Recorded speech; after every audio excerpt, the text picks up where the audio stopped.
How are we looking here? You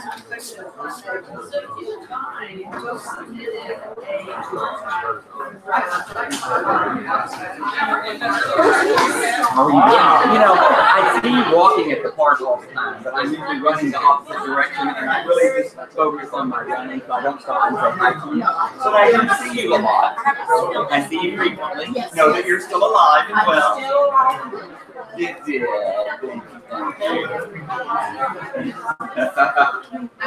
I don't want to look stupid, you know.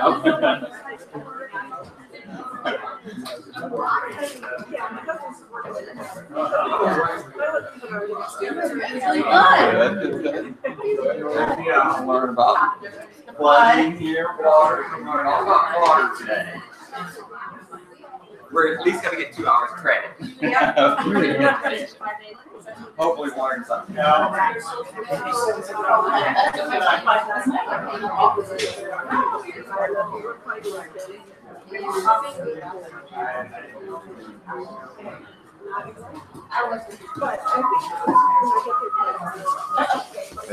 Yep.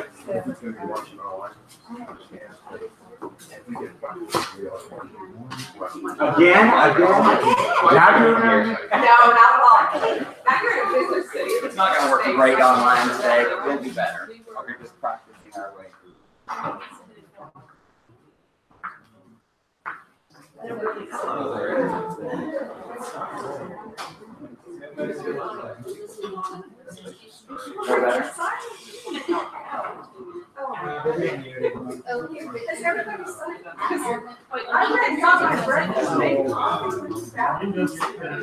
Are you going to try and get on it like a few more or anything?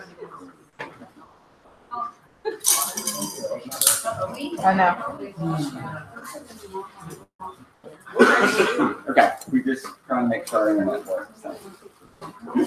I don't need any of that. I know, but I do. Like you totally do. Especially tonight.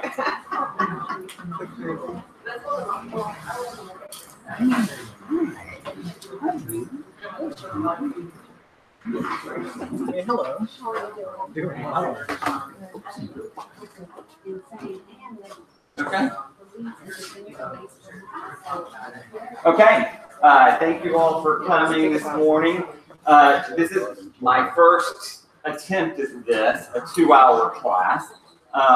We're probably not going to record it because I'm not sure it's going to be that good, but I am hoping that if you have questions or if I am over your head, you just have to raise your hand. The goal is for you to help me get better. I can't go to Greenwood King or John Daugherty Heritage and have this, not work. You guys know more about this than the average realtor anyway, because I talk about it all the time, but that will be the key to our success. We're honored to have you guys here. Talk to us. Hi, everybody. I'm Carolyn Bobo. I'm with Chicago Title, and I brought along Scott. Scott Wendland. Oh, we love our Scott. That's good. That's good. That's always the reaction I get. He's the charmer. Okay, and I know many of you know that we have not been at Chicago Title, that we moved in August. We're having a great time over there. We're on the Buffalo Speedway, the Interloop location. A lot of you are starting to get emails from me about classes, CE classes. There's lots of things. So that's all I really want to talk to you about from my side. Scott has 2 things to talk about, which is what's really happening in the industry. Which is what you're hearing about everywhere, I'm sure, is wire fraud. Wire fraud. And the other thing I want to talk to you first is about portal use. I know that a lot of companies now, you're going to where you get the links from us, you get information from us. There's a portal you have to log into. You have to create a username, and I know people hate doing it. I hate it. I know, but it's so important because it's just that with information being compromised, everyone's going to be doing it. We're part of Fidelity National Financial, which is the largest, owns more title companies than anybody in the country.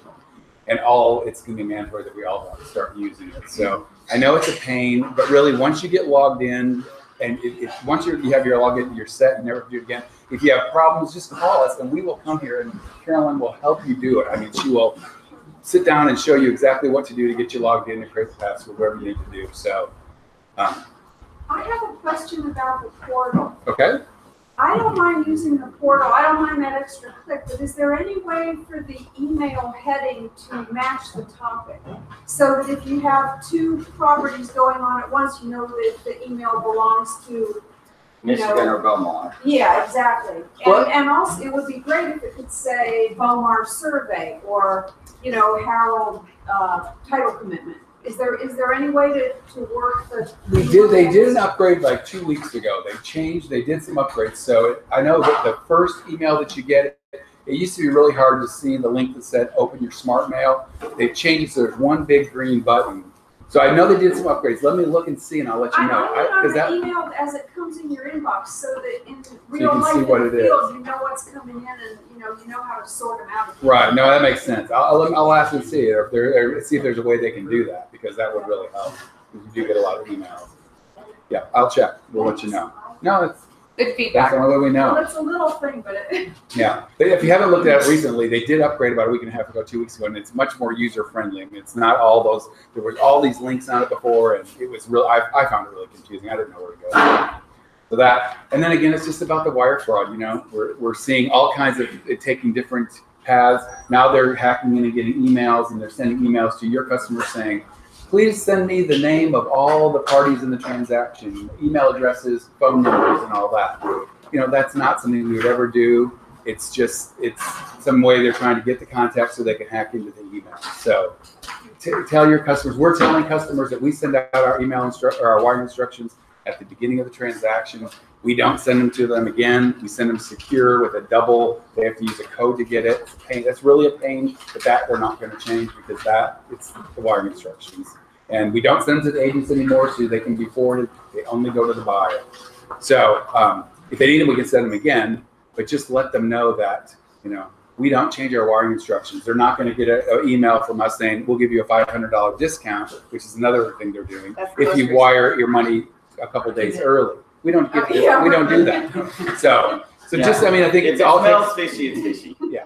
We've been calling when we open up new orders, we're calling buyers and saying, hey, just so you know, we're sending the wiring instructions. We don't resend them. If you get something that looks funny, call us, because just so that, but it's going to take all of us telling them what's going on in the market, just so they know what to look out for. So.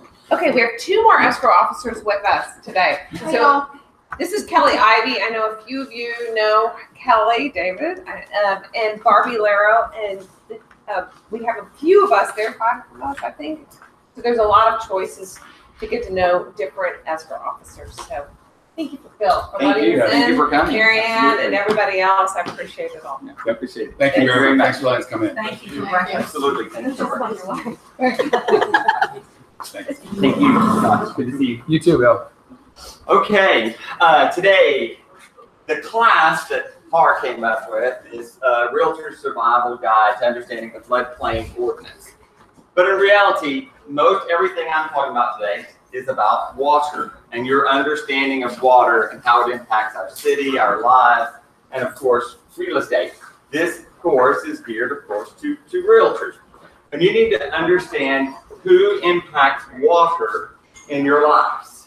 And the federal government mandates a lot about water because they control the Army Corps of Engineers, which maintains and often does work within the floodplain, the floodway, and the bayous. Okay? They basically own and operate the Addicks and Barker reservoirs by an agreement, 60 years ago. So they're the ones who actually control everything that happens with the reservoirs. FEMA determines flood insurance, and so they set rules and regulations that require cities to opt into those performance standards, or no one in the county would be eligible for flood insurance. You don't play by their rules, you don't have their standard, everyone would be penalized. The city of Houston has the best insurance rates for flooding in the country, the lowest rates in the country.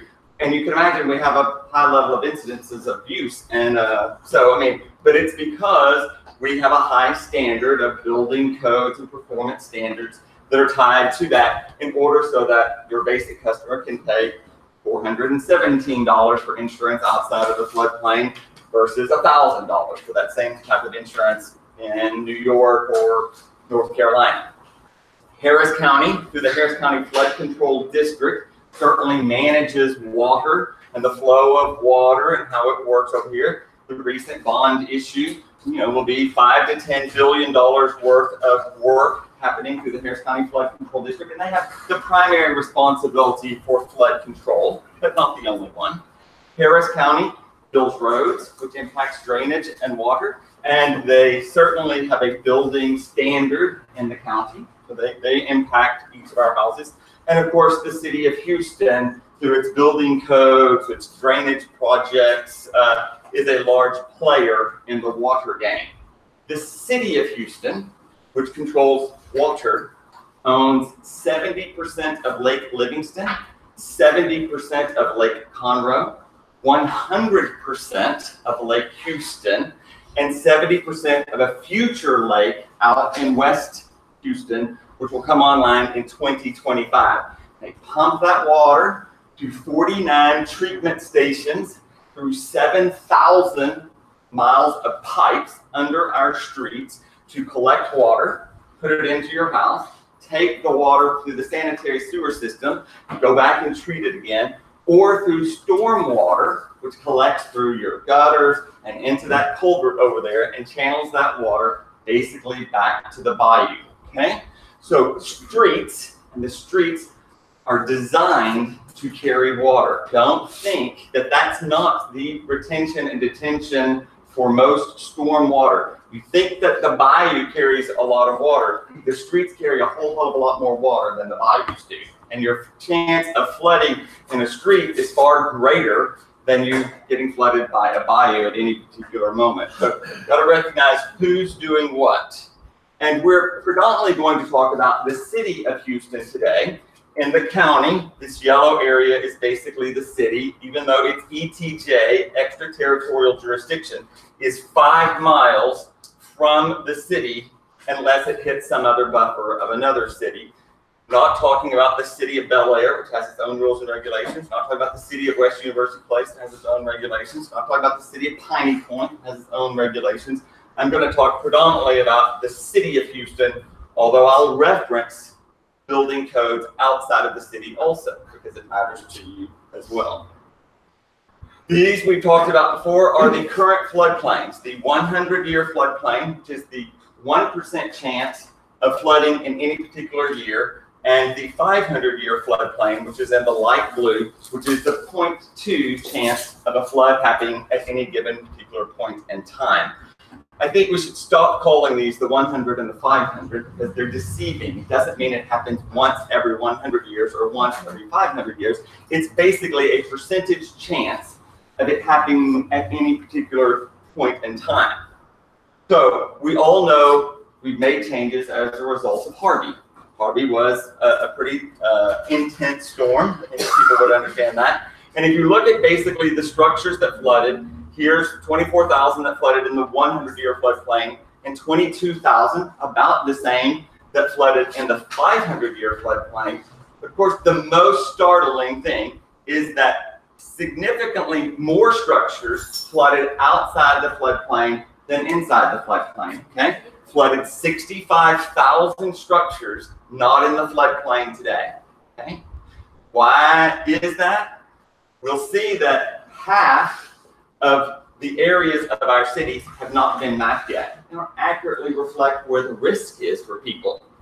Guys, we know the risk is greater than just the 100 and the 500-year floodplain, right? We know it. So you've got to do something outside of the floodplain or change the maps to accurately reflect where the level of risk is for our homeowners. So we talk about this 100 and 500 year. And in this conversation, we're going to talk about rainfall, watersheds, detention, retention, and drainage. Hopefully, you will leave this class with some better understanding of the impact of all 5 of these. Are we done so far? Okay.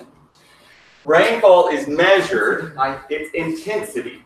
And because of basic global warming and climate change, there's no other way to really say it, is that the Gulf of Mexico is warmer today than it was 10 years ago, 50 years ago, and 100 years ago.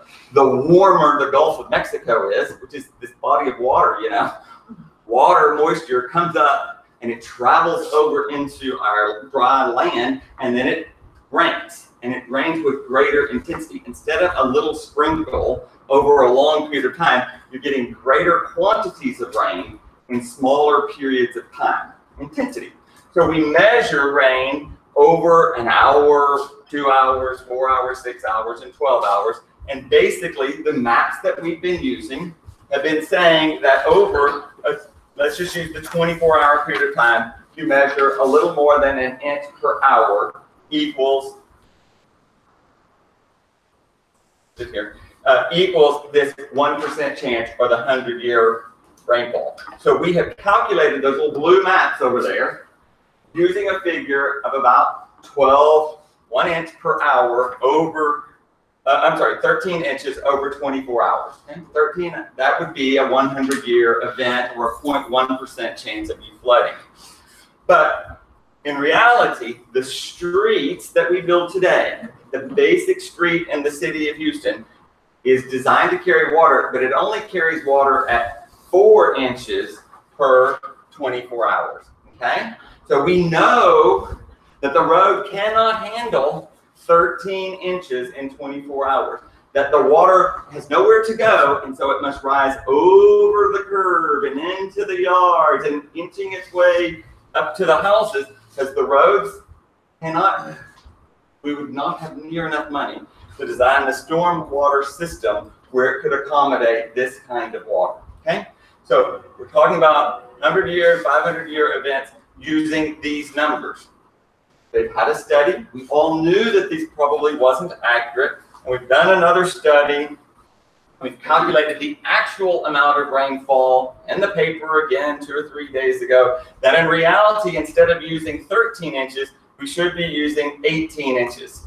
So instead of 13 inches in 24 hours, what we're really seeing on a regular basis is 18 inches. The maps aren't accurate. Now you have new rainfall amounts over a certain period of time, and they will redraw the maps. The average time span to redo these maps is about 6 years. Okay? They're on a fast track, and now we're anticipating these maps to kick out somewhere close to 4 years from now, or by 2023. So, point number 1, current maps aren't accurate. We know that they're not accurate. We know that the 100-year floodplain, or the 1% chance of rainfall in any particular area, is going to rise. Okay? We know it's going to get bigger. You just have to. You're getting 18 inches of water. So what used to be considered the 0.2 chance of rainfall is really the 1% chance. Okay? The 18 number, the 500-year event, is really happening more frequently and at this intensity. Okay? So the amount of water over 24 hours is greater than what we have been measuring. Okay? And they call this Atlas 14. You'll read about it. It's in the paper all the time over here. They've been taking accurate measurements of water to see what we're really getting. So what is blue and light blue is likely to be blue. And what you don't see around here is soon going to be in blue. It's going to, the 500 is going to expand also, right? In the city of Houston, 30% of the city is in the current 100-year floodplain, and 7% of the city is in the 500-year floodplain. 37% of every tract of land is in the floodplain. Okay? 37%. 100% of West University Place is in the floodplain. 100% of the city is in the. Get these emails, and people talk about it being irresponsible to build in the floodplain. Does anyone here think we're going to bulldoze every house in West University Place and create a big park there? No, we're not going to. And in reality, the city of West University Place's building code is pretty good. They didn't have significant flooding. We're going to build in the floodplain. There's no, if you had to take away all the property in the current floodplain, not even calculating the future floodplain, we wouldn't even have the money to mow all that. I mean, it's impossible to think that we're not going to build. So the people that have this radical idea of don't build in the floodplain, and they're entitled to their opinion. And yes, building in the floodplain may increase flooding. It doesn't have to, but it may. I mean, building in the floodplain is a reality. It's how we're going to build it. And a city and a county and the federal government, foremost concern should be the safety of its people. And you shouldn't let people flood. Everything in your power to keep people from flooding. You should keep people in San Francisco from dying in an earthquake. You should keep people close to a volcano from dying in an eruption. Well, we need to protect the people and the property in the floodplain by increasing the building code. And it's what you do. The basic fireman today doesn't put out a fire because the building code's more stringent. You have a strong building code, you don't have a lot of house fires. People don't die in houses and house fires that much today. And if they do, they typically die in one that's 100 years old that hasn't been updated. And reasons for regulations that do that. So we know that this is going to increase. The geography itself is going to increase. And I know it's a little complicated to understand how the risk, when we say 1%, is greater than really 1%. But if you calculate your chance of flooding, someone in the 100-year floodplain in their 30-year mortgage has a 26% chance of flooding today. Everyone that has a mortgage, a 30-year mortgage, chance of flooding in their 30 years. Calculate the risk.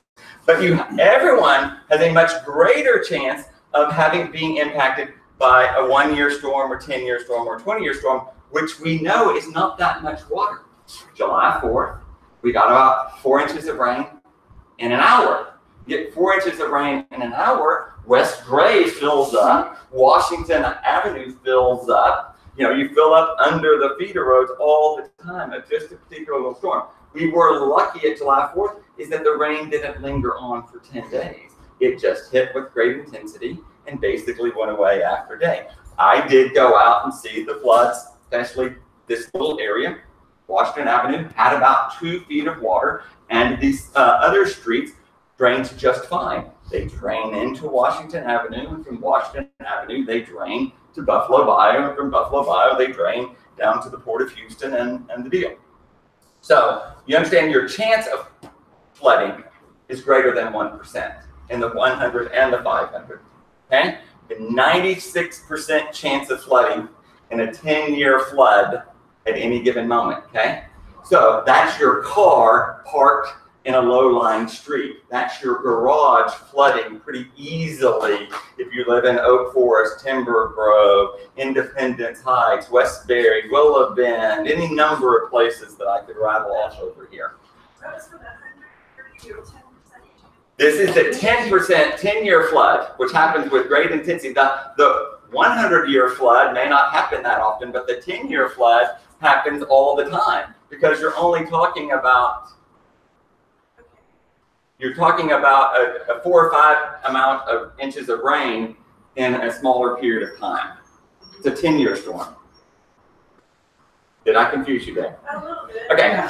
Do we have that chart? I asked for it. It's got to be another way of referring to the Okay. storms. That's right. Here we go. The year. All right. Here is the time period. In a year, there's a 10-year flood, which is the amount of rain that happens in a 1 hour or 24-hour period of time. We know that for a 100-year flood, you need the 13.8 inches in 24 hours using the old data, really 18 inches. Creates the deal today. But you have greater intensity of rain in an event that happens more frequently, which is, 2 inches of rain in 6 hours, 4 inches of rain in 10 hours. 6 inches of rain over 2 days can still create a more rapid event. So you're saying in the city in general, not necessarily in this 100-year, 500-year. That's right.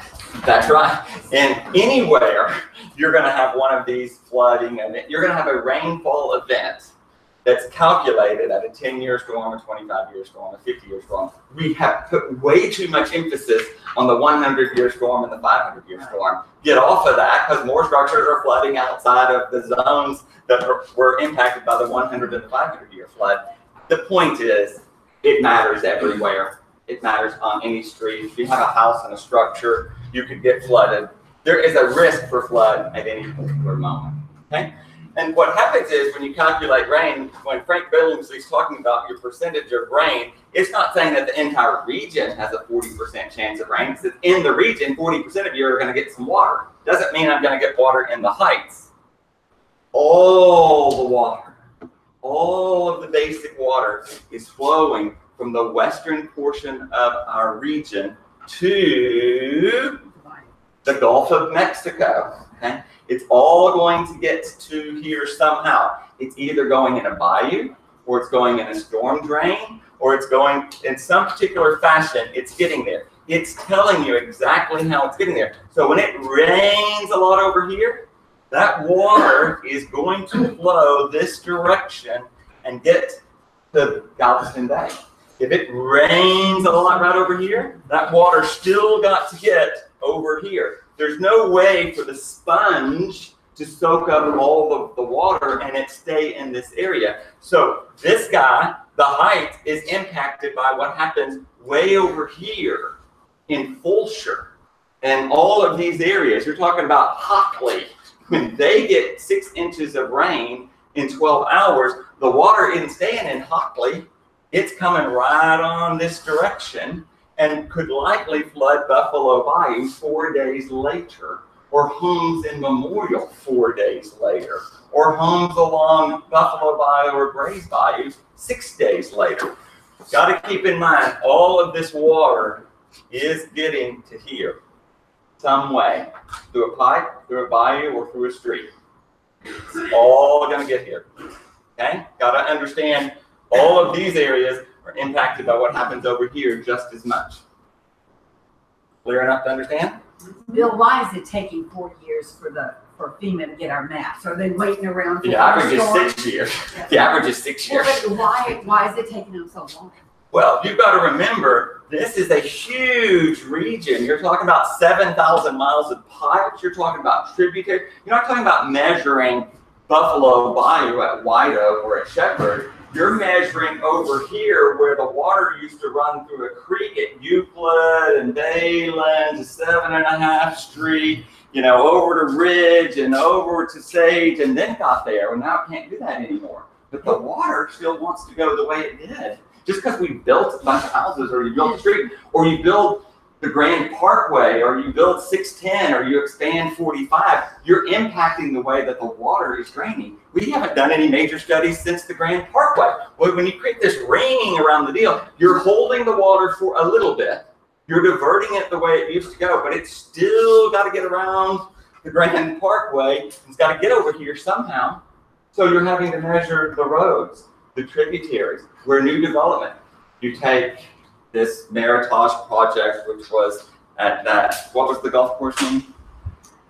The golf course that used to be basically at Geshner and I-10, and you take away a golf course and you put in 500 homes. And I'm not against 500 homes, but you have to measure the water that used to flow to the golf course, fill up in the little ponds at the 16th hole, it overflowed down through the 14th driving range, and it got over here to the putting green, and then it got over there into the tributary behind the next subdivision. Well, now that's not how that water's flowing anymore. You got a road there. They raised the damn thing up 8 feet. I mean, it's changed all the time. It's constantly changing. So you're not going to be able to map. And you can't map this one without knowing what happens here, what happens here, what happens here, right? Wouldn't matter if you mapped right here if you didn't map the other. So it's a fairly complicated process. And then they're hesitant to finish this one and kick it out. So, I mean, it will be interesting to see, do they kick out these first, or do they wait and do them all at the same time?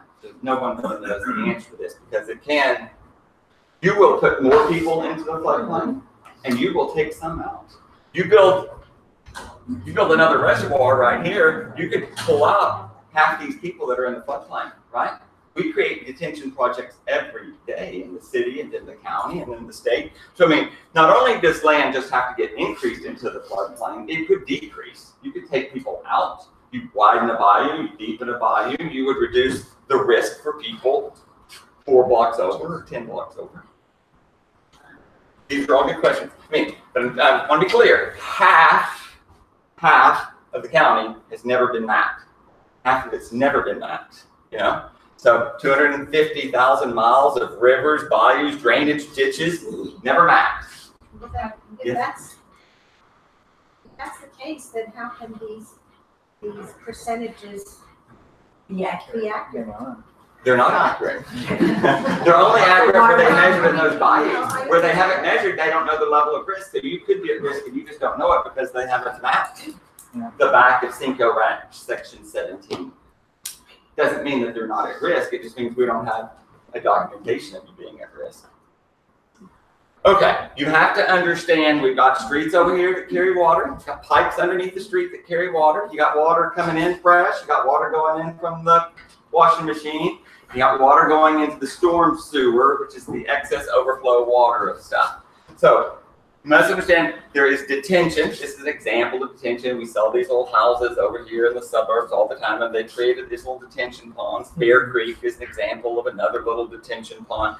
It's very, detention is designed to slow the water down and be temporary, and retention is designed to be a longer period of time. So in the bottom of the Barker Reservoir, they have these levels higher up, that when the water gets that high, it flows somewhere.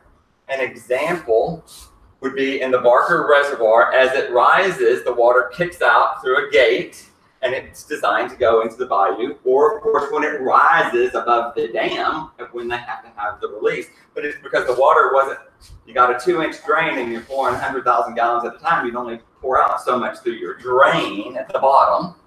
So it rose, and it was going to cause a breach of the dam, so they're required to release the water to the greater good.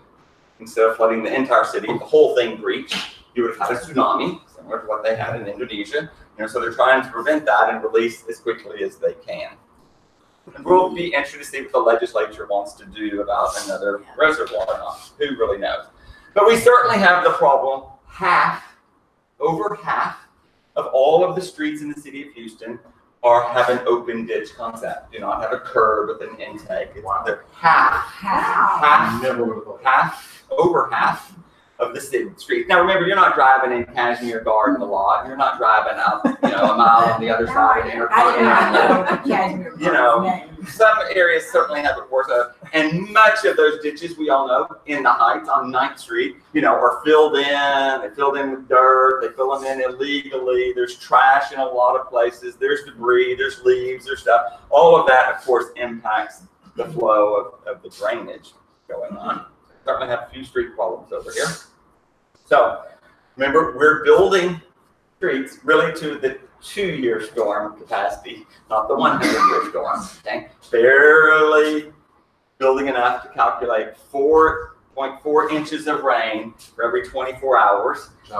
Adopted a new standard, going to 5.5 soon for the streets, but it won't make much difference because the rainfall's intensity is growing anyway. So you're increasing pipe a little bit, but you're not really keeping up with any significant storm. You're really just building a road to hold the water. You think they're for cars, they're to hold water and drain somewhere, usually a bayou. Same thing with these ditches.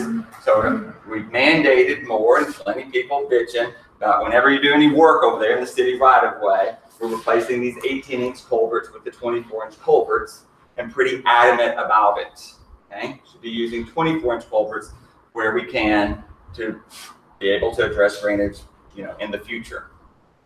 Okay, so the city has a code of ordinances. You know that there's a code. You can't just do something, but we've created and have, since FEMA offered flood insurance, Chapter 19 is the code of ordinances that regulates design and construction in the floodplain. Okay, you don't build in the floodway, that's the middle of the body, but in the floodplain, okay, you're regulated by Chapter 19.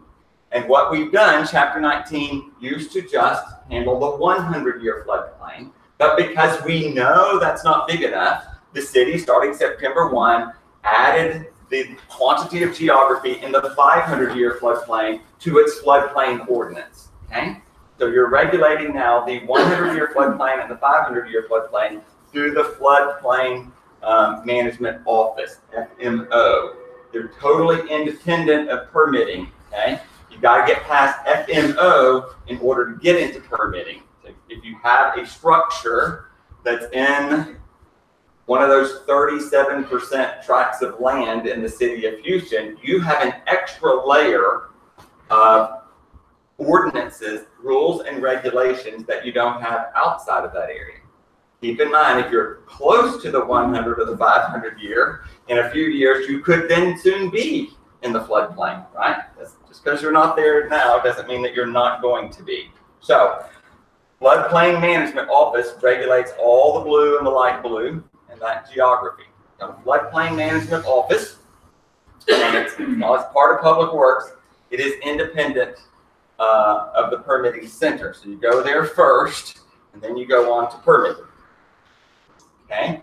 Talked about the quantity of land, so that's anything in the city of Houston, and in the floodplain is regulated by Chapter 19. Don't really regulate in the ETJ. That would be the county, which has a different standard and a less stringent standard now than the city of Houston. The rules outside the city limits are different than inside the city limits. So you're going to need to know, are you in a floodplain? Are you in a floodplain in the city, or you're a floodplain in the county? Different sets of rules. Okay. Hi, Jan. Welcome back to America. I did not know you were back. Okay. People have a misunderstanding about permitting in general, but of course, something floods over there, and they're in a hurry, and we understand people are in a hurry. And so, you don't need permitting for a lot of things that really don't relate to plumbing and electrical or HVAC. So you don't need a permit to tarp your house or fix your fence that fell over, to paint or to tile or to do carpentry. But when you build cabinets and you got a sink in it, you do need a permit because that's plumbing. If you're just building a buffet right there, you don't have to have a permit. You remove your kitchen cabinets where the sink is, you need a permit for that, okay? You don't need a permit to remove the cabinet, you need a permit to put back the sink there. Basic thing, same thing. You don't need a permit for countertops, except you need a permit if you have a sink in the countertop. So don't imply that you don't need a permit to redo your master bathroom and put in a new sink into your granite countertop or marble countertop. You do need a permit for that. Replacing drywall, you don't need a permit for that, but you do need a permit if you got 24 inches of water and your electrical sockets are at 12 inches. Of course, they got water all in them. You would need a permit for that. And exterior stuff. So, if you roof less than 100 square feet, you don't need a permit. You replace exterior siding less than 128 square feet, you don't need. And so if you're doing repair work, you don't, on the exterior siding or something, you don't need it. If you re-roof your house, you need a permit. You re-side your house, you need a permit. You build a structure greater than 200 square feet, a storage building, or some structure higher than 8 feet, or a fence not made out of wood or iron, you need a permit for all those sort of things. And if you're in the floodplain, you're going to get flagged by the Floodplain Management Office almost automatically. Removing the stuff is really not an issue. Putting it back can be an issue. So in the floodplain now, you do work less than $10,000, we're going to give you a break and say, look, let's just stay out of the Floodplain Management Office. Still have to go to permitting. Just saying floodplain management not going to get involved if you replace your powder bathroom, vanity. That issue is not going to come up at floodplain management because it's just too much, too many things going on over here. But $10,000 is the threshold there, okay? But remember, all of your trades, the plumber, the electrician, the HVAC guy, they do need a permit. And I have this whole separate class we're going to teach.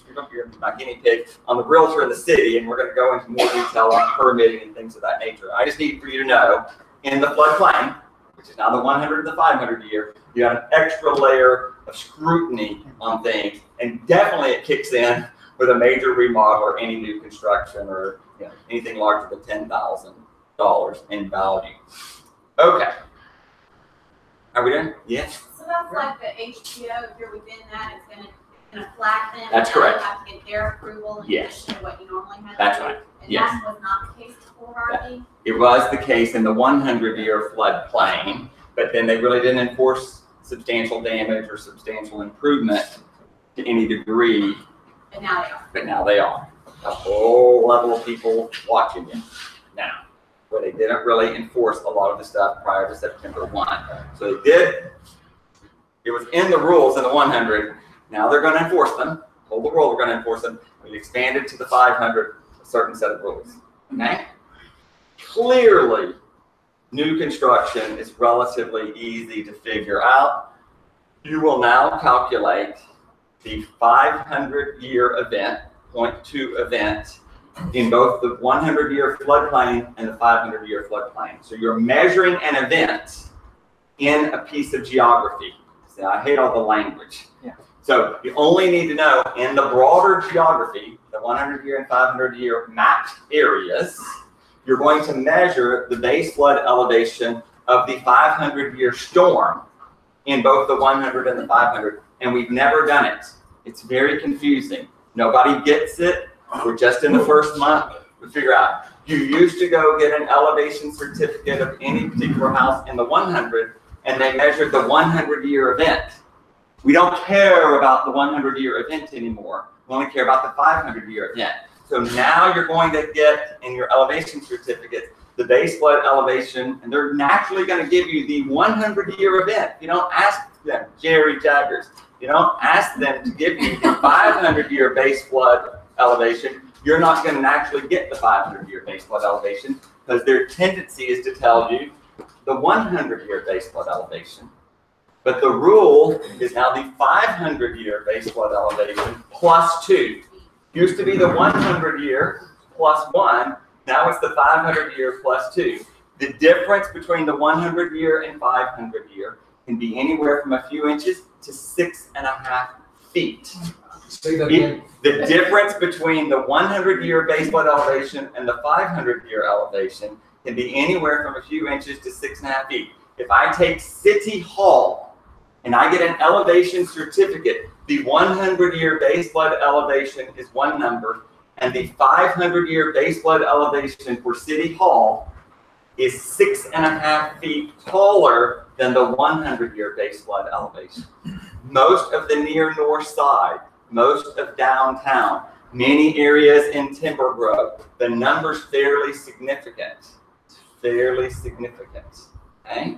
You've got to measure the 500-year base flood elevation. We're going to show you how to get there in a minute. But the thing you really need to do is make sure on your elevation certificates and surveys, they're giving you both the 100-year event and the 500-year event. When they don't give you the 500-year event, you don't know anything.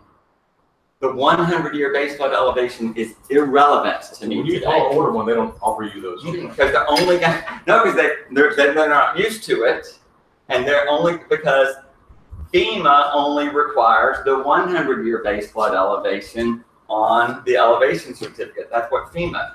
But we're saying the 500-year event is going to soon be the 100-year event, so we want to be proactive. We're not going to let people build for the next 5 years and flood the day after they build. So we're going to use the higher standard because we know it to be a higher standard. Are you talking about when you order a certificate of elevation? Yes. Or I when am. you order, but what about when you order a survey and it says in the little place in the corner, not in the 100-year? Will they start saying not in the 500? You're going to need to tell them. So You need to- you yes. mean for all surveys? That's what right. I was You asking. need your surveys. Yeah. Every survey that we get needs to tell you what the 100-year base flood elevation is, but tell you what the 500-year. So this particular house happens to be somewhere on Glen Arbor Drive. We would have only gotten the 100-year, because that's what they're accustomed to, but you request the 500-year, and it tells you it's 2.5 feet higher, measuring the 500-year base flood elevation, even though this house is in a 100-year floodplain. Yes, Cynthia? So like that one we just got, the whole reason I had to get that, I knew it wasn't in the floodplain, but I wanted to know where it was in relation to the 500-year floodplain. So do I just call them back and tell them to put it on there? They don't have a measurement for the 500-year where that really was. They just, well, The whole You were high enough in the 100. You were so far out of the 100 that it didn't really matter. You were already 6-7 feet out of the 100. But if you just said it's downtown, Could be 6 feet. 500 is That's 6 right. feet. So how do I get that covered? You request the 500-year base flood elevation. You must get this in the 100 and 500-year piece of geography. Okay, you need to know that. Cynthia had one that was clearly not in the 100 or 500 year, but they requested an elevation certificate and they got one, but it only measured the 100-year base flood elevation. It didn't document the 500 years. So yes, you're going to go back to them and say, I want the 500-year base flood elevation for this address. What Everybody neighborhood else is measure something? They or are- is that they just should another be able to thing that figure it goes out. in the database? They'll be able to figure it out. They don't have to go. They've already done the measurements that they need. Now they just need to calculate what the 500 Well, year. what neighborhood was that? Of course. That was just in the middle of Oak Forest. Garden. Okay, so I think back to where I was. This is it. Okay, so new construction, that's relatively easy though. I mean, not a lot of you are messing with new construction, but you're selling a house to Jerry Jaggers and they're gonna buy it now, lease it for 4 years and build on it later. Happen to be, and we're gonna bring his back up. And that's a clear example. Everyone needs to know, if you're selling the least expensive houses in a particular neighborhood, that's tomorrow's teardown. Y'all know that, right? I mean, that you want to know if you're going to be able to sell this to some builder in the future, 10 years from now, you're selling it wouldn't matter, a $300,000 house in the near north side or a $500,000 house in Timber Grove in 10 years could be $1 million teardown.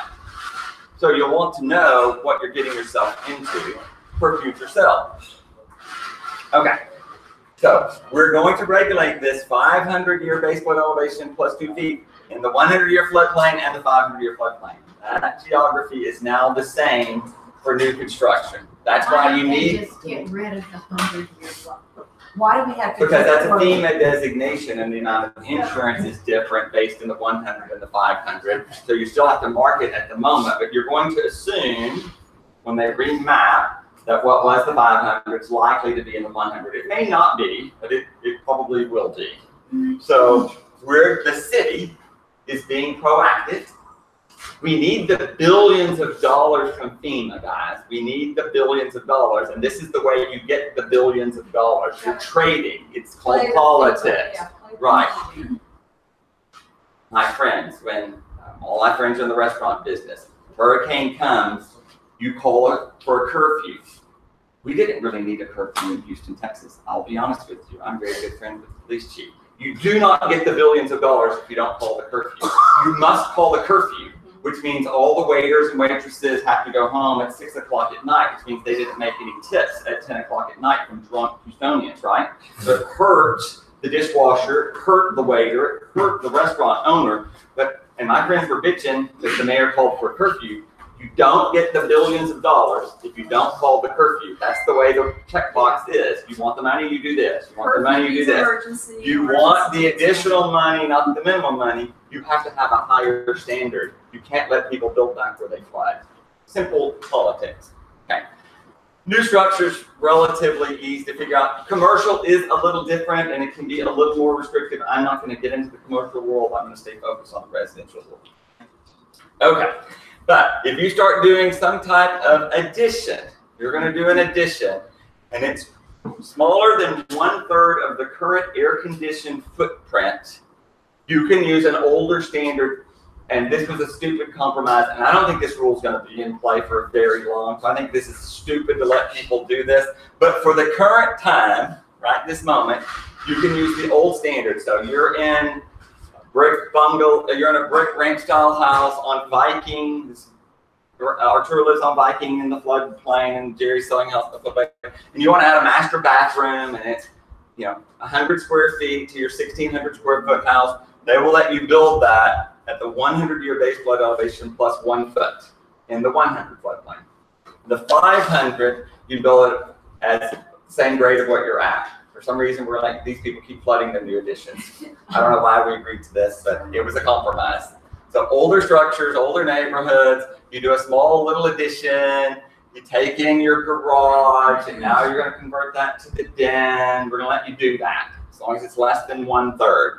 Greater than 1/3, whole new rule kicks in. So you take your 1,000 square foot ranch style house and you add 1,000 square feet, you have 501 square feet. You're gonna have, and yes, you can drive to Oak Forest and see, you're here, and the master edition is 7 feet up some steps to get to the master edition. That's a lot. It's a lot of steps. It's a lot of steps. Plenty of them. And what you're seeing along TC Jester, because there's a fair amount of them really, was that what you're seeing was the 100-year plus the 1 foot, because those are the ones that are built, right? The new ones are going to be 500 plus 2. So you know they're already going to be a foot higher and probably going to be 2 feet higher than the ones that were built last year and the year before.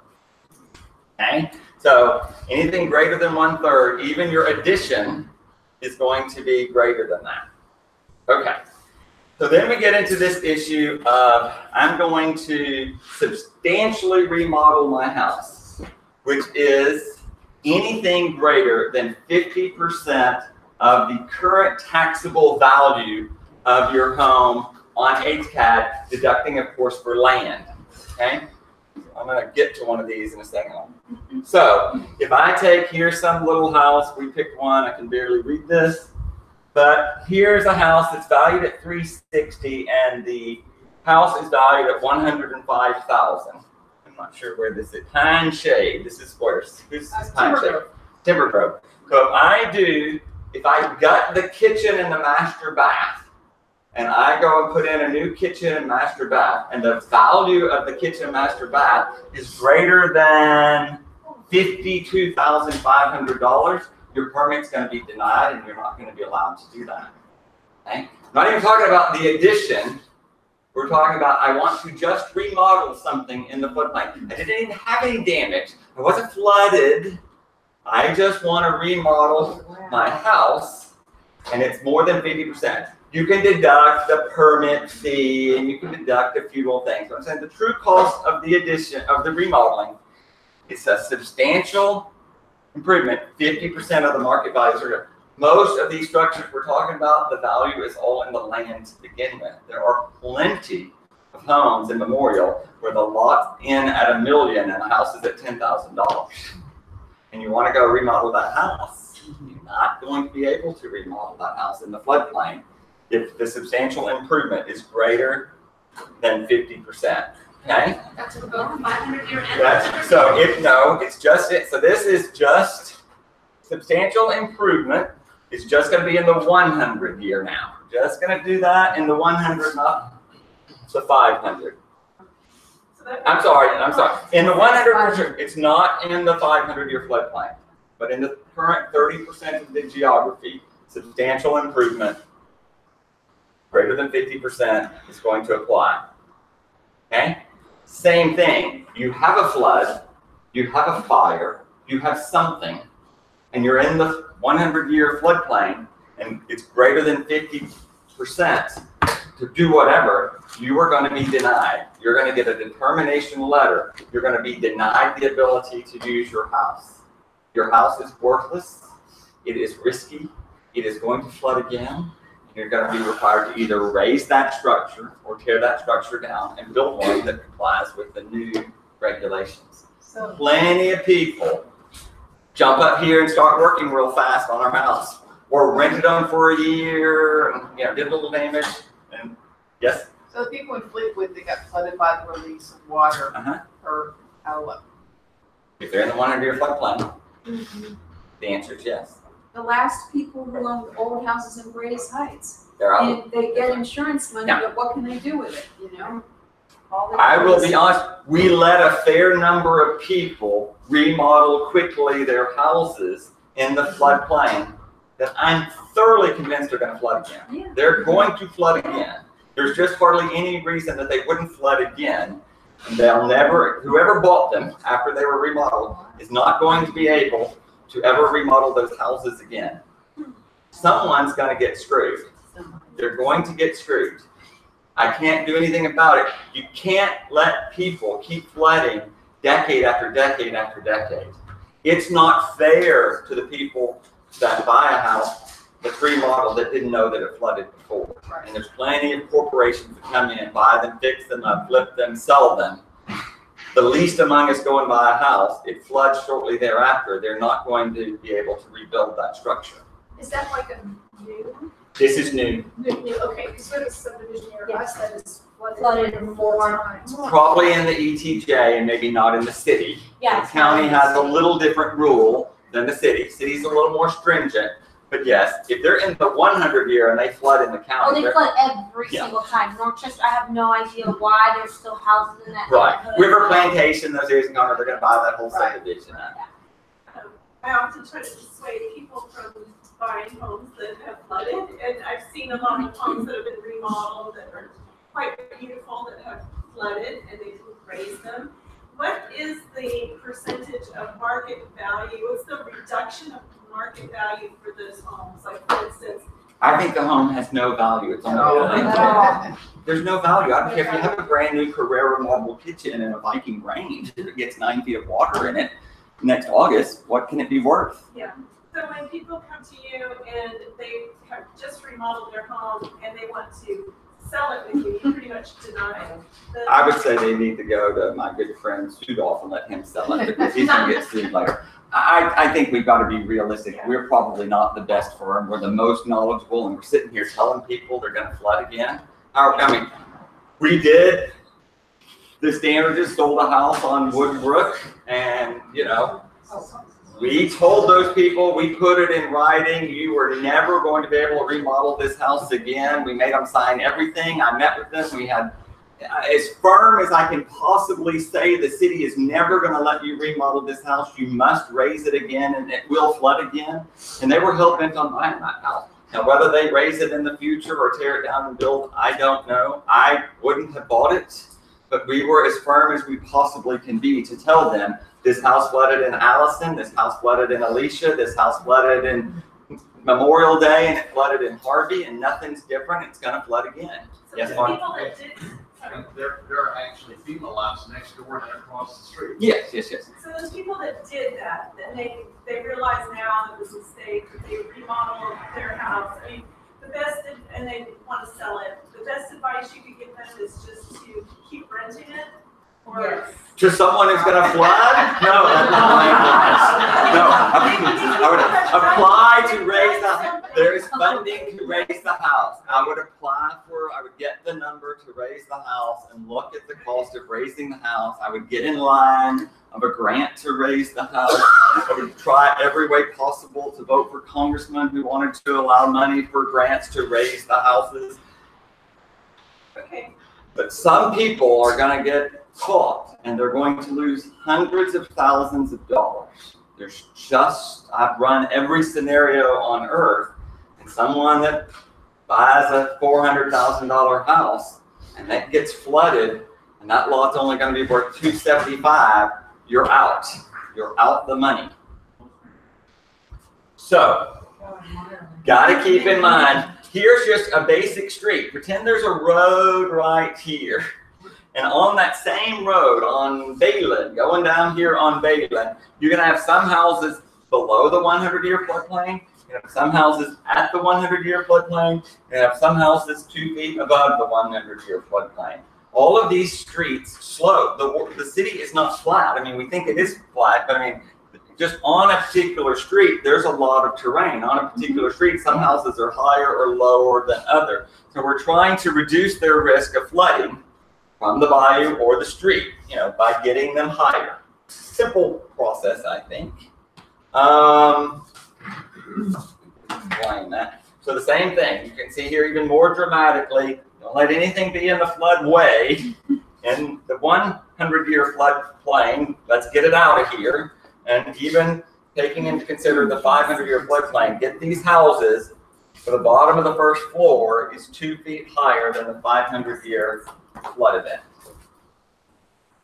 Okay. How are we doing? How much time have we used up? 10 hours. 1 hour. In Meyerland, because I live close by, I'm not in a floodplain at all. But because I remodel properties, I know that there is like the whole of Longman, there's maybe 15 homes there that have been remodeled and they're just sitting on the market. Yeah. Nobody I get that. No, nobody wants flood. And I had actually, there's a street, close to Temple in Manuel that is called Shadow Crest. And I had a couple of agents there calling me and asking me would I manage it for them on Airbnb. And that's not a bad option for short-term leasing, you know, if you want to offer that to your client. This section of the world, which is, you know, Braes Woods, that sort of area, if the city comes in, there's a landfill, it's fairly large, it's larger than the Astrodome area, and we take that landfill and we go buy some cheaper property over here and we dig down a new detention pond in place of the landfill, you could significantly pull out a fair number of houses. So let's run the math. If I lose 2,000 houses of taxable value on the city tax rolls, that brings in, you know, $100 million. I could go spend $100 million on this detention area over here, and then I would gain back the future value of those houses would double and triple, right? Because right now they're worthless. And you can pay for these projects pretty easily by adding back 2,000 houses that would be out of the floodplain, that then people would invest more money or build new houses in. So I wouldn't say this area is totally doomed, because there is a fair amount of effort being made to pull areas out of the floodplain where we can. Can't do it everywhere, but there are a fair amount of effort. You had one more reservoir over here, you would pull a fair number of homes out of the floodplain in this region. You know, so there are things that can be done. You widen some more of the bayous and deepen the bayous. You pull back some of the houses that are, you know, the Useners right here that flooded, that are in the floodplain, and Burn and Ridge, a couple of those blocks. You pull them out of the floodplain, and they would be, you know, less expensive for insurance and number reasons. So there are things that can be done. They're just not done rapidly. Okay, so substantial improvement is the 50%. Substantial damage, you know, now you had an event, now you've had a flood or a fire. Both of those little rules kick in over here.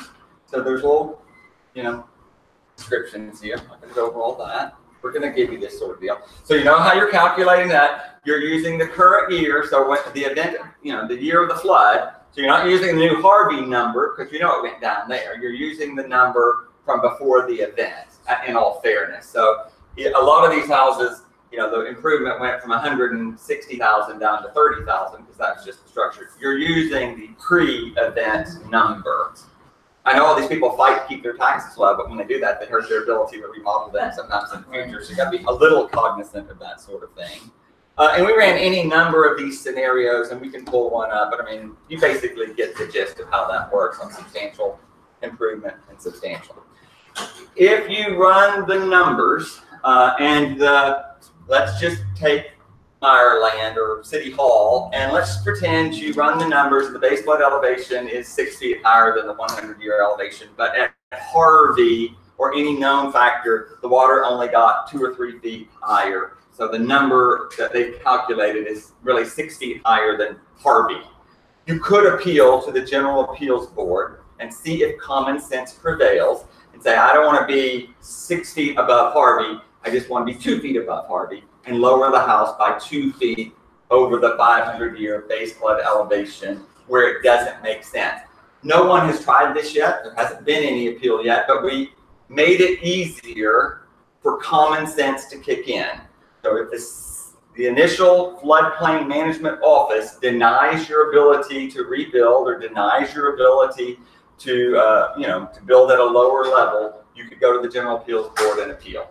And we'll see, we're going to be monitoring how this works. We issue, pardon me? Why are they allowing that? Well, because sometimes it just doesn't make sense. So let's say I'm in Meyerland and I'm on Glenhaven, and at Glenhaven, the water got a foot above the dirt. But the new rule says I need to be 9 feet above the dirt. Okay, that's the new rule. That's crazy to be 9 feet above Harvey, because Harvey was a 500,000 year storm. So say, I don't want to be 9 feet. I'm still going to be higher than Harvey even. I just want to be 2 feet above Harvey.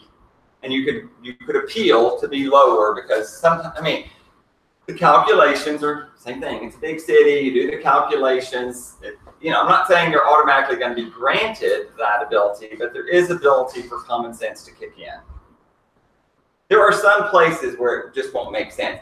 If I'm on North Main and I want to build a barber shop on North Main on the deal, I would have to be 6.5 feet higher than the bottom of the grade of every other structure on North Main, and none of them flooded even. So my barber shop's going to be 6.5 feet higher than the one next door. I don't really think that's probably in the city's best interest. That's not walkable. They didn't flood their house? They didn't flood during Allison or Harvey. So you're going to go and say, all right, well, let's take precaution and let's just be 2 feet higher. And let's make them build a pier and beam structure so the water can flow underneath it and be a little bit higher. But I don't know that you need to be 6.5 feet higher when there was no water on. Is the city going to listen to you? I don't. We just make sure the process works.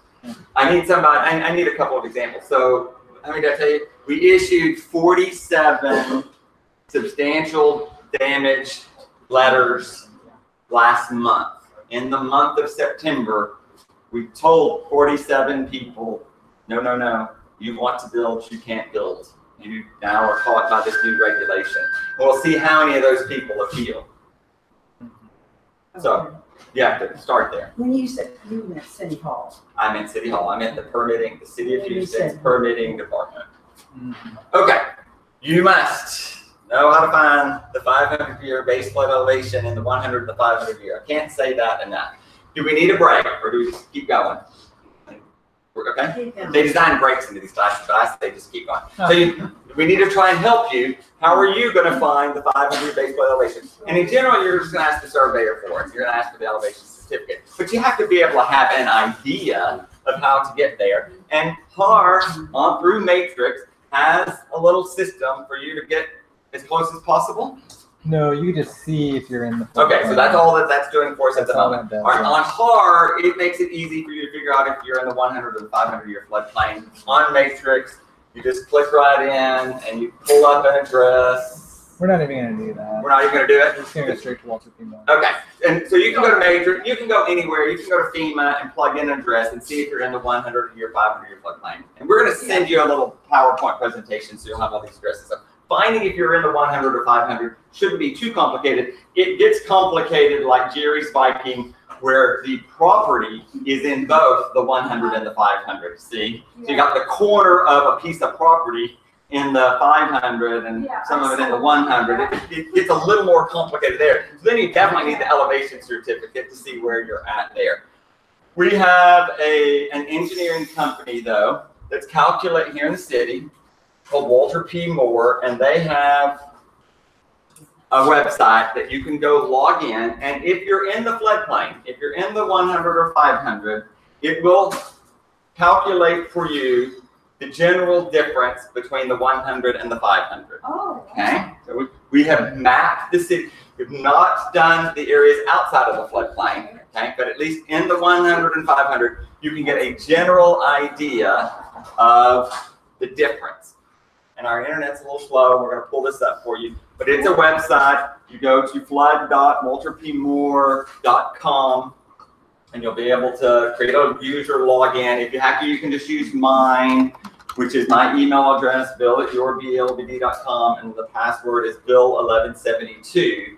Just log in under me, and you can go and put up an address. Folks, get your own account. You're gonna love it. Absolutely. Okay, say the address again, flood.walterpmoore.com. So let's look at Jerry's 4502 Viking. And then you create a user and a password. Use mine for now if you want it. You can pull up Jerry's little property here on Vikings. Here's the bayou. Arturo lives right here. Here's the 100-year floodplain. Here's the 500-year floodplain. They've mapped this little deal to tell you the difference between the 100. So you click on the little button. I think the line should work. The line? Click on the line. It's going to tell you What the 100-year base flood elevation was at 67. This is just telling you the general base flood elevation. This doesn't tell me where the house is. I still need an elevation certificate. But just to tell the difference, the 100-year event was 6739, and the 500 is 69.55. So 2 feet and a couple of inches higher the 500-year base flood elevation versus the 100-year base flood elevation. I hate this is a dumb question. There's no dumb questions here. This is very Well, complicated is that stuff. higher than the Gulf?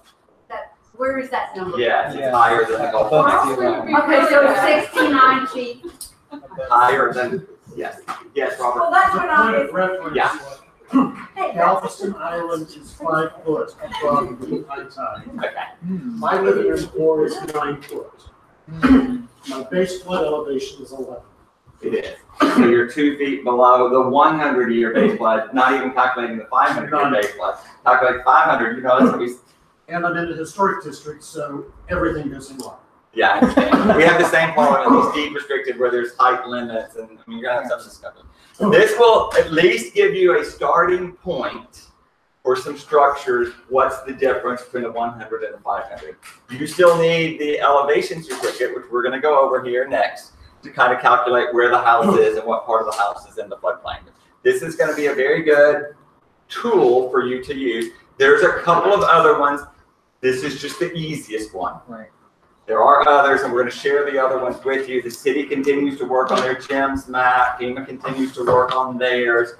My friends are just smarter and got impatient and went and calculated all this. But they have not calculated these throughout the entire city, just in the 100 and the 500-year floodplains. So who is Walter? They're a huge engineering company. Engineering. They're an engineering company. Yeah. Okay, so everybody know how to find the 100 and the 500, you know, the basic difference. And sometimes it's only a few inches. It's not always 2 feet. Sometimes it's 6 feet. But generally this is about right. You can calculate, you know, more water. The problem is when you get more water, even over a longer period of time, the saturation, the sponge just can't carry anymore. So it sits there longer, which increases the chance of rising water. You should explain the situation this led to, why they terminated. These people, yeah, this was a builder buying a house, said that they weren't going to build immediately, but they did. Yeah, they wanted to rent it, and then they wanted to tear down. They wanted to add on or, you know, build there, and that scared them off. The portion, they used the excuse that it being in the 500-year floodplain and in the floodplain as the reason to terminate after the option period. Okay. I will tell you, the seller didn't mark that it was in the 100-year floodplain, and it is in the 100-year floodplain, and it is in the, you know, certainly in the 500-year floodplain, but just the corner of it, they didn't know, a corner of the property, a corner of a very large tract of land was in the 100. So technically, well, they objected because it wasn't on the seller's disclosure.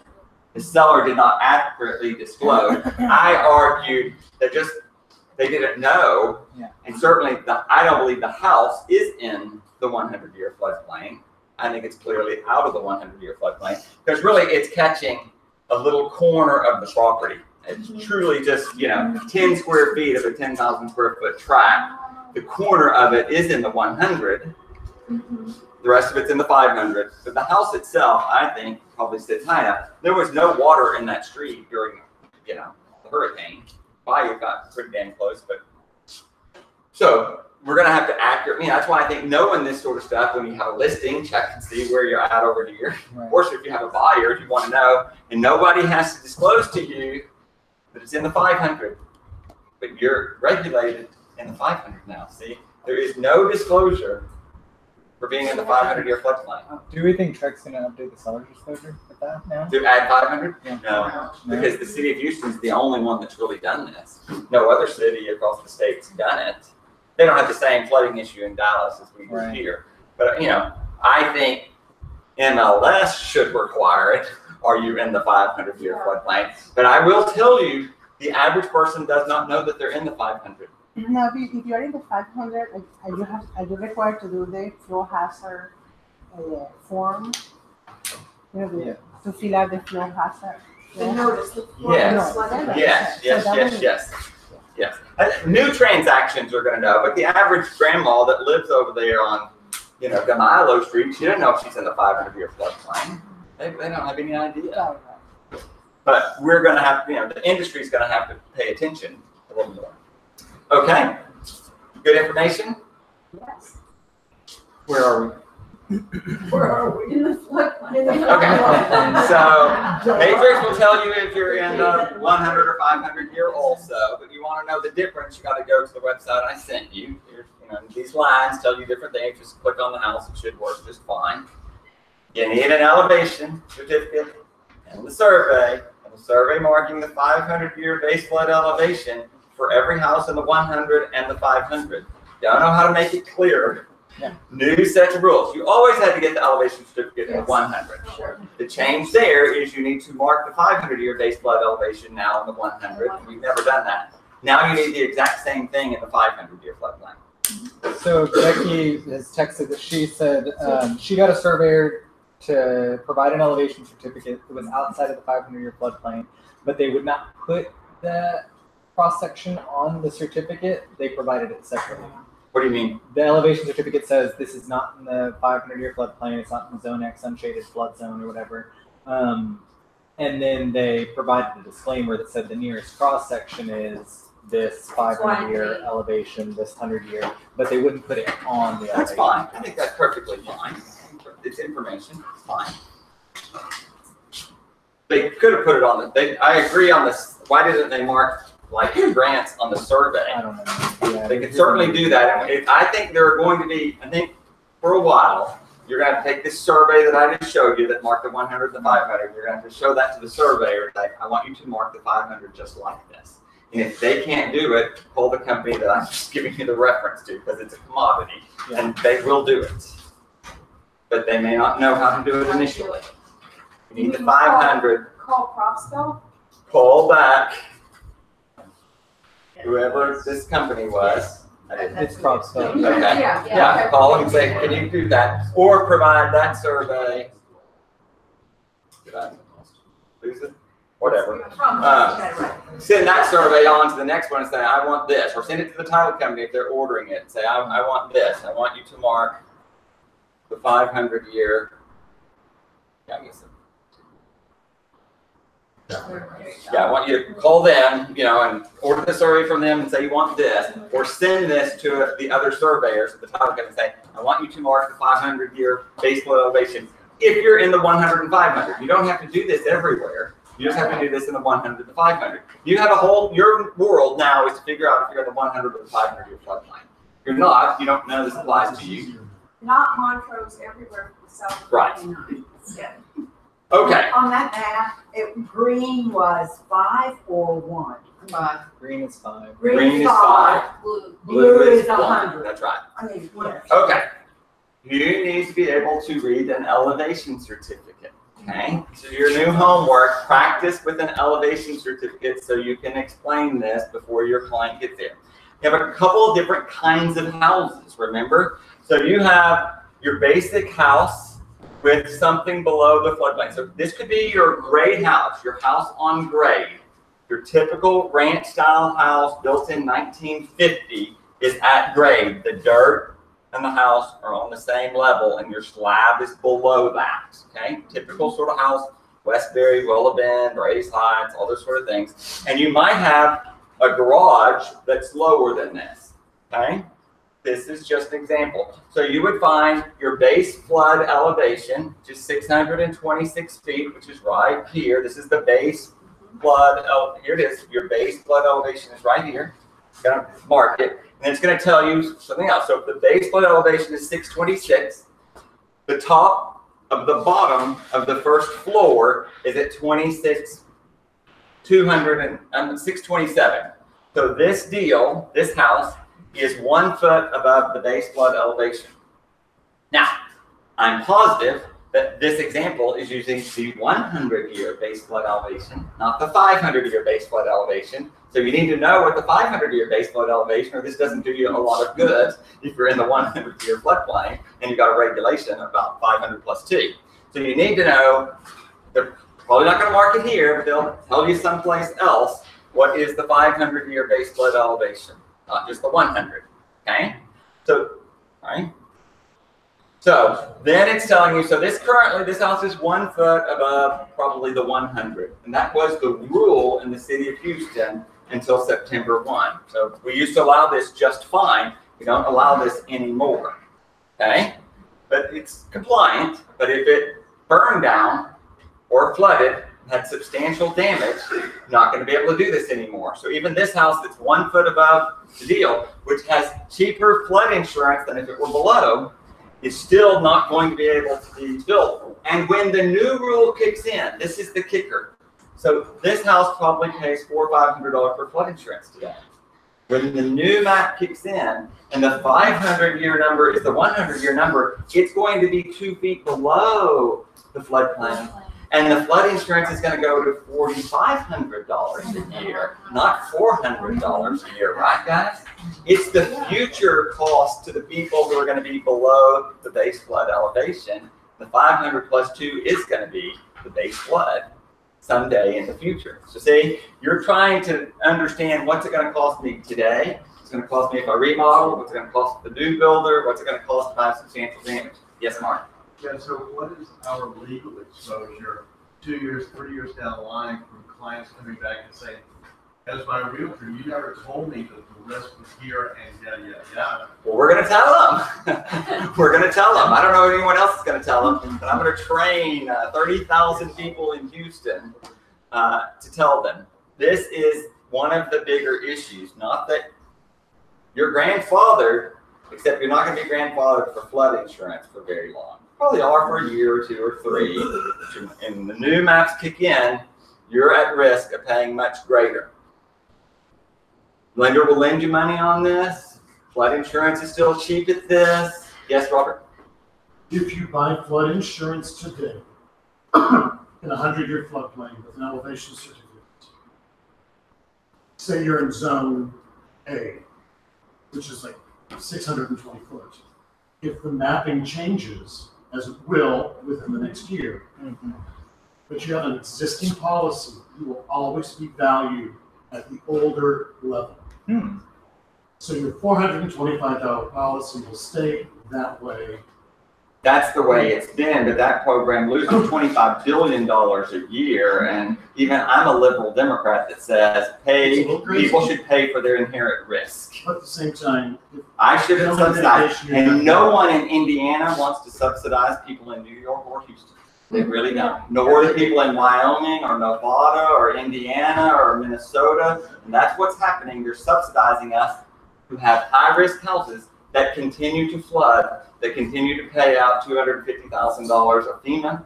They're not going to do that much longer. And especially if your address has beach in the name. Right. Okay, so here's an example of this garage or basement where they've elevated the mechanicals. Here's the water heater and things of this nature. Currently, in our lovely city, we're still letting you put your air conditioning unit in the floodway. I don't think we should do that. We can only stomach so many changes over here, but I would envision another round of changes here relatively soon. So all these AC units are going to be 10 feet up in the air, up on the roof, or up on the garage or something. They're not going to be, but today, to be honest with you, you still can put your AC unit right over here in the floodway. But they're going to mark this one way or the other. So you'll just, and of course you could have, and we have different examples here of your elevation certificate. So here is your slab on grade. Here is your raised foundation. So this is the typical new white stone house right over there across from Kenny and Marianne is on a foundation. It's just a raised foundation. And you're still measuring the top of the bottom floor. Here's Robert's house over here in Galveston. Here's this house in the new Meyerland raised house. Has the house high, but the garage is still low down here, right? We're not going to raise the garages. Right. The garage is going to be low down here, and the house is you're going to have 7 steps up to your house there, somewhere in the back of your garage, I would assume. So we keep this rule just kicked in September. We keep visiting with these architects about how can we, when we raise these houses, what can we do down here? Most of the homeowners associations don't want to see all these piers. They want it to look nicer than that. So they're encouraging people to fill it in with stuff. Pour the slab, have your something, and store your Christmas tree down in the floodway. Why you're gonna let your Christmas tree flood, I'm not real sure. But the key to the city, and I thought you wanted to have water flowing. you do, they have to have vents, they have to be open. The city wants in, so we have people, can you put your elevator today down at grade, and you go up, and you can. But anything else other than that elevator, you really can't have any conditioned space. We do not want you to start sleeping your little kids down here and your little kids die in the flood. So they're trying to make this, sort of courtyardy or the atriums, and I get the gist of it. The city's deal is that we can't let anyone have their kids sleep down here. Right. Can't have habitable space. Can't have an elevator. The biggest issue is going to be when we have raised these houses in Meyerland, what are we going to do about these steps into the build line? And I'm assuming we're going to let people build their steps into the build line, but we have to work our way through that. You used to have 4 steps, now you're going to have 14. The steps are going to go way out over here in order to get to the house, which is going to intrude into the build line. Well, we could do it, kind of a Jefferson. Yeah, there's all kinds of scenarios. So we've run a bunch of these different scenarios of the difference between the 100 and 500. Here's a typical thing, so here is a townhouse where you're raised up, but remember down at grade, you've got a garage down there at grade, and you've got an AC units and things down here at grade. So you have to be able to calculate what is the lowest point of the first floor, and then they'll measure the second floor and all that sort of stuff. But they're really not that hard to figure out. Once you figure out what the base flood elevation is, you're going to measure, you really care about the bottom, the top of the bottom of the first floor. Okay? So you're going to get some practice on elevation certificates. Questions about elevation certificates? Would it be pertinent to mention those flood vent certificates? I'm having a problem with that right now. What is your current problem? The builder gave us one signed, but it's not signed off to the property. It doesn't have the address. And now the surveyor says that they can't alter it. So I'm not sure who to go to next. But you might explain to everybody what it is. So when you have this garage at grade and your house is higher up here, just like this townhouse deal, you're required to have a certain amount of opening, vents open. When you build it, it's easier, but let's just say that it's existing and you're trying to get something done, you can get a certificate. They don't always have the certificate in brand new construction, but is this new construction? Brand new construction. Brand new construction. They was Geico is the insured. That's one problem. And they're requested the certificate, and the surveyor said it was not adequate. But no, Geico says it's not adequate because it doesn't have the address of the property. It's just a certificate saying that the flood vents were built to. Why wouldn't they take the city of Houston's permit for that and that inspection? Why wouldn't they accept that? That's typically what you would use. So yeah, I guess it's like Geico's been a problem. Yeah, and I can see if the city has some spot for an address on there. Easily enough. Okay. Okay. Now.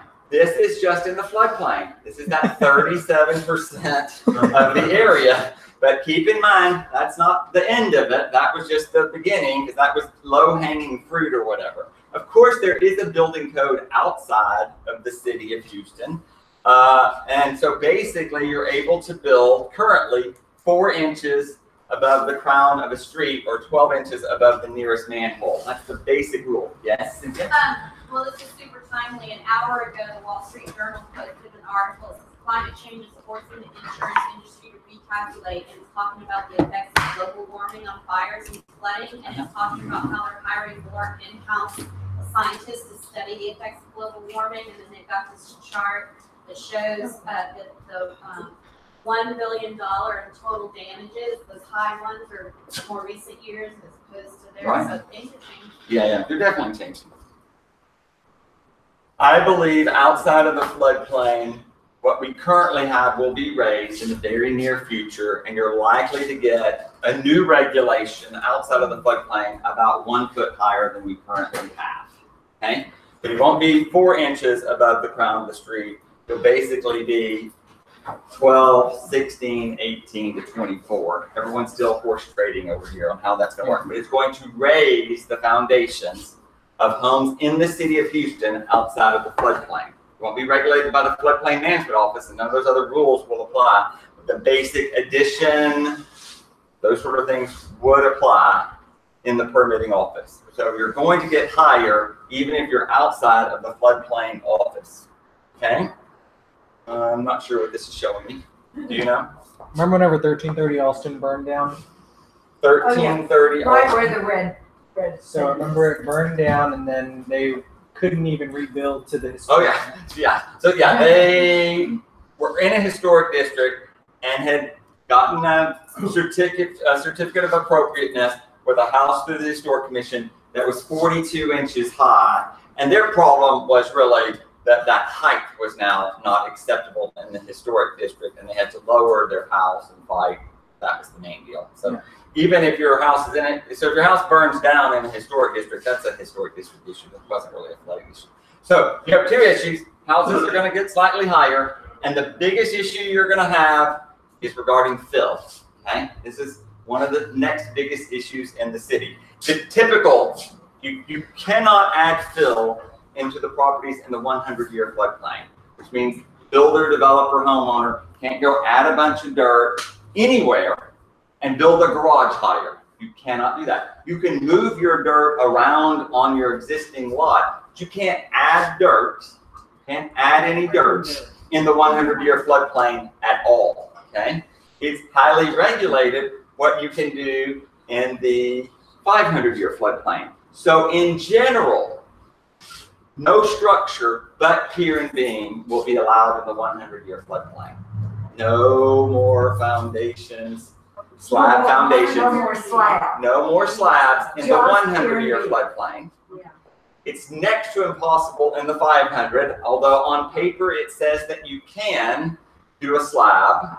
You can't add fill, and there's virtually no way that you can make the drainage work in the 500 to meet the code. So people need to assume every addition more than 1/3, or any new construction, or if you have substantial damage, you're going to build a pier and beam structure in the 100 and the 500.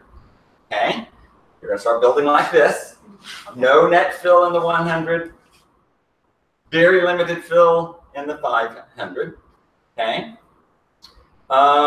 Impervious cover may still change. We talked about this last time. The maximum amount of space that could be taken up in a lot, currently still at about 75%. And then basically this structure, the way the drainage works, you must really keep this drop of water as it comes onto your property and not go anywhere outside of your property to the front of the street. We've gone over this before. Your water needs to come somewhere to a French drain and come this way. This can be dug down a foot, covered with the drain, put in some little rocks, and you can grass over it, but you're going to need to keep all of your water flowing to the front of the street, not adversely impacting the drainage of anyone else. And the only real change we've made, this did not make sense when you slope to a bayou or something, or even on a corner. You know, how are you going to take this 10 foot lower and drain to this street over here? So, I mean, they will let you drain to a bayou. If this were on this corner today and it was public property, you would, and let's just say this was significantly lower than this was, it doesn't make any sense on this house right there to take the water by that garage and drain it to the front of Bayland. It makes sense to drain it here to Studewood. So they're yielding where it makes sense, where the natural flow goes, versus making sure that you don't adversely impact the drainage of your neighbors. This stuff keeps us alive, keeps us from flooding. That's why we're doing it. Pretty strict about it. Yes? Explain what happens with the garage, because the homes are raised, the garage is not raised, obviously. So I think what you're going to see, what we talked about is, I think the ceiling height of the average garage is going to get significantly higher than it used to. You're going to start seeing no 10-foot ceilings, no 12-foot ceilings. You're going to get 14, 16, 18-foot ceiling garages, so that the lifts can go in Braes Heights in Meyerland. You're going to raise your car up when the storm forms in the Gulf of Mexico over here. You're going to start seeing more and more and more of that. Higher garages. But yes. So I'm just confused as far as insurance is concerned. I mean, is it different insurance to the house? Yes. The average garage also, the bottom 6 or 8 feet, soon all going to be built out of cinder block. You're just going to have exposed cinder block. You're going to quit sheetrocking these garages, and you're going to use a green board, mold resistant, above 6 and 8 feet. And I'm going to go and we're going to tour some of these houses as they're built. I'm going to build my own the same way when I rebuild or whatever. You're going to see some new construction methods kicking in. That house that's on Durness or Drummond is a lovely house they just built in West U. They've had it open for the last 2 weekends. The money goes to the Barbara Bush Literary Foundation. But their driveway looks just like a beautiful cobblestone driveway. And underneath is rocks 20 feet deep, and it holds 40,000 gallons of water for detention in this deal. All of the water comes and collects into this basin underneath the driveway to help keep the house from flooding. They recirculate that water. There's gray wastewater in the house also. But it's a lovely way to put detention under a driveway. Where's this house? It's on Drummond. Drummond, right? Drummond over there. Drummond. There's a great video of it. If you just Google, it's the Barbara Bush Literary House 2018. These builders are doing, they want to price this thing at $2 million. We'll see if they get $2 million for it or not. A lot of houses for sale. But they did some really cool things for water detention. Wow. I think we've been using True Grid and some things that are not pervious, but I think it's a good idea. But yeah, I think garages are still going to flood, to be clear about those houses. I think they're going to flood. I think cars on the street are still going to flood. Everyone needs flood insurance. I don't know how to make it clear about the flood. We never found my little chart or whatever. And I'm adding it, but there's a deal. If you're 1 foot out of the floodplain, your insurance is this $400. If you're 1 foot below it, it's $4,500. Okay, and you can see that some of the cost of this insurance over 2 years is going to be $100,000 over 10 years for some of these houses. But I'm going to add this chart to my next presentation. 83% of the structures in Harris County did not have flood insurance. 83% of structures did not have flood insurance. Are they going to require it? Can't require it except, FEMA requires it in the 100. Banks required in the 100. We know that's statistics now on that? I don't. We should probably check with them and see what's the level of insurance there. This one really doesn't work. Okay. Know if you're in a floodplain or not. Know what the base flood elevation is. Know the difference between the 100-year base flood elevation and the 500-year base flood elevation. Understand substantial damage, substantial improvements. Everyone needs flood insurance. Floodplains are going to change.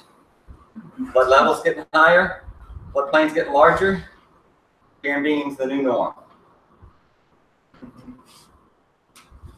I think that's it. How about questions? How long was that?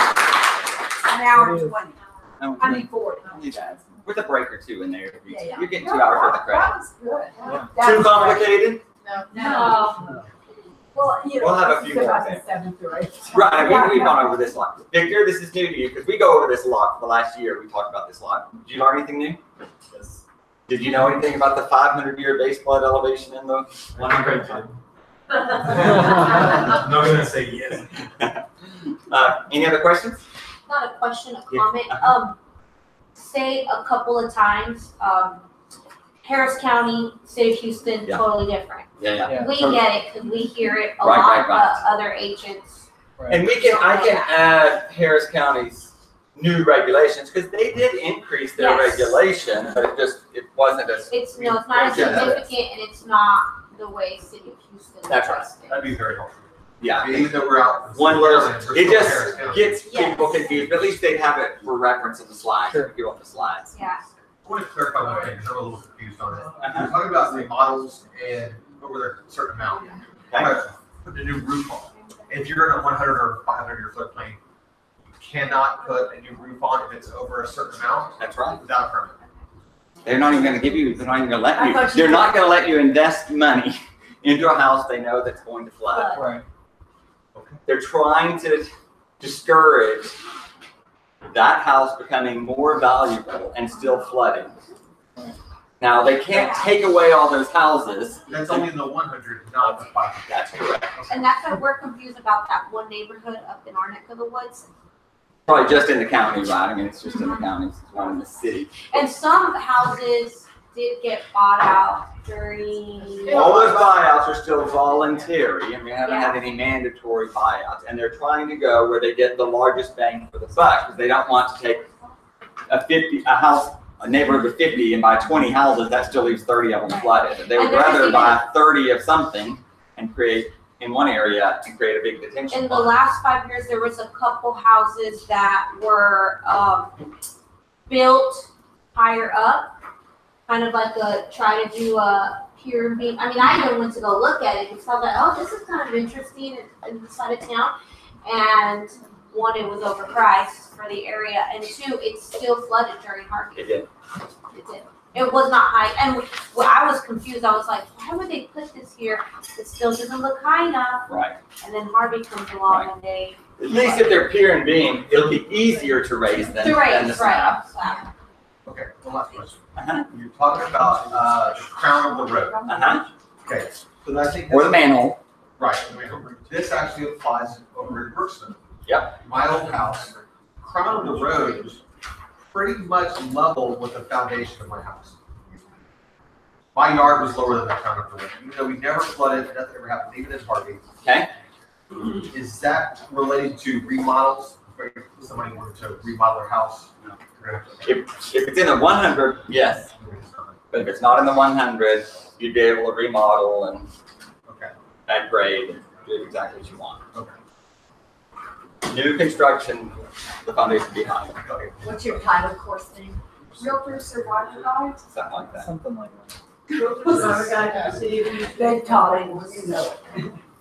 Okay, that's all I have, unless anyone has any questions. I think the most valuable thing is to impress upon the realtors who you'd be giving the class to that they have to poke the survey company because nobody else is going to do it. Especially in the 500. Yeah, that's. But even in the 100, you need to know about the 500 BSD. Yeah, that's the new deal. Yeah. Yeah. Yeah. Professor Bill, are you going to be offering electronics signature for the classes?